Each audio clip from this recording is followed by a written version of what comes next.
এটি একজন সরকারি কর্মকর্তার বাড়ি। এ যেন বাড়ি নয়, টাকার পাহাড়। এই বাড়ি থেকে উদ্ধার করা হয়েছে কোটি টাকা। ঘরে থরে থরে সাজানো ছিল বান্ডেল বান্ডেল টাকা।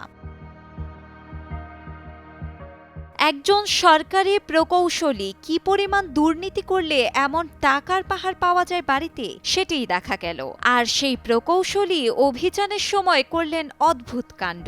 ভয় পেয়ে তিনি জানালা দিয়ে ফেলে দিলেন বান্ডেল বান্ডেল টাকা।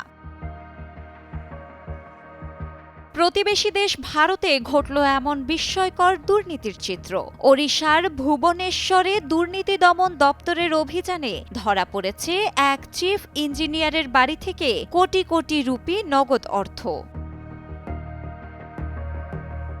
ভারতীয় গণমাধ্যম থেকে জানা যায়, ওড়িশার রাজ্য সরকারের পল্লী উন্নয়ন দপ্তরের চিফ ইঞ্জিনিয়ার বৈকুণ্ঠনাথ শরণগীর বিরুদ্ধে আয় বহির্ভূত সম্পদ অর্জনের অভিযোগ ওঠে।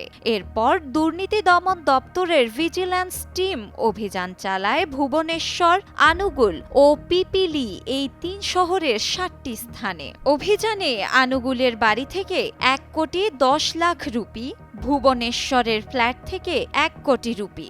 এছাড়া সঙ্গে মিলেছে জমি সম্পত্তির দলিল, স্বর্ণালংকার ও গুরুত্বপূর্ণ নথিপত্র। তদন্তে ছিলেন ২৬ জন কর্মকর্তা, যার মধ্যে ৮ জন ডিএসপি, ১২ জন ইন্সপেক্টর ও ৬ জন এএসআই।